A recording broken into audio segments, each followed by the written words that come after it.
The Ethical Capitalist by Julian Richer. Read by Julian Richer. The Ethical Capitalist.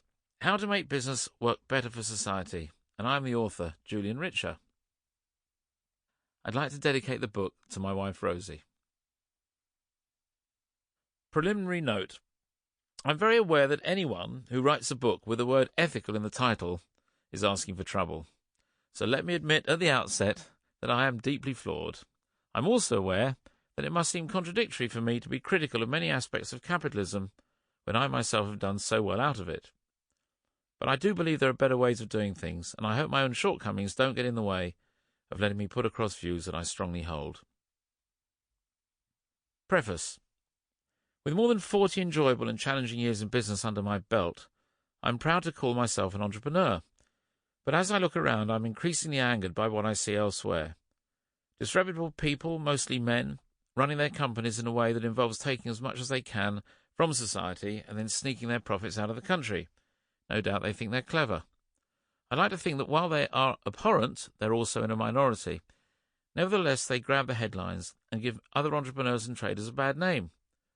Furthermore, their activities often seem to be treated and forgiven as though they are an inevitable byproduct of the capitalist way of doing things. I don't accept this. In my view, it's possible to run a company both successfully and ethically. In fact, I'd go further.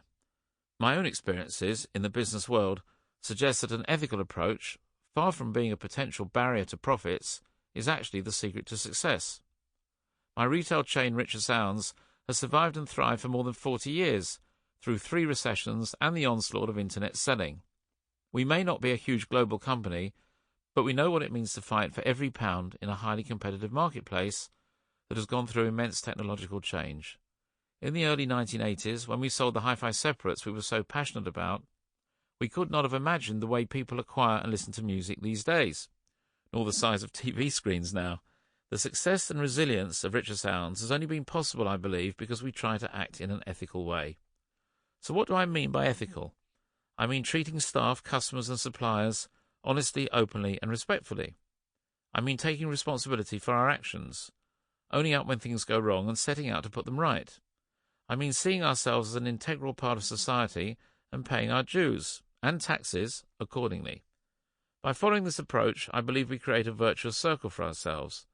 Not only can we sleep better at night, but a fair and honest approach to customers and staff leads to a huge competitive advantage that in turn reinforces the need to be fair and honest. To my mind, ethical business is about 2 interrelated questions. The first is, what are the whys and wherefores of operating an ethical organization? The second is, how can we, as a society, ensure that capitalism more generally is ethically controlled? Let me say at the outset that I am an absolute believer in capitalism. I think it is the only economic system humans have so far come up with that offers a real promise of personal prosperity and well-being. However, I'm also deeply aware of its shortcomings. People sometimes argue that either you're a capitalist, in which case you accept its drawbacks, or you're not, and I don't believe that at all. Introduction. My involvement in the world of business began early on.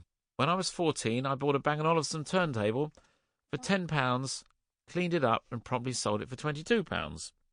The profit I made, equal to a term's pocket money in 1973, was enough to get me hooked. By the time I was 17, I was hiring a large white wedding Mercedes, it was, every Tuesday and Thursday afternoon to ferry me around Bristol as I bought up and then resold stereos the local shops had taken in part exchange during the hi-fi separates boom of the early 1970s.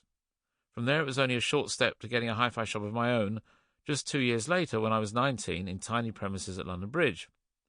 Arguably my first encounter with the world of ethical business came even earlier than my first business deal. As a young child, I listened to my parents recall how they met when they were both trainee managers at the Kilburn branch of Marks & Spencer, and as they described what the company had been like to work for.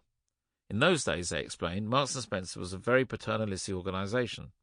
When the chairman visited a branch, he might have arrived in a chauffeur-driven limousine, but the first thing he did was to check the staff loos for cleanliness and the canteen for the quality of the hot food on offer. My parents always talked about him with respect. I therefore grew up with the idea that a company should care about its employees, and that if it did, the employees in turn would be loyal to the company. Later, when I went to Clifton College, I was to be hugely Sample complete. Ready to continue?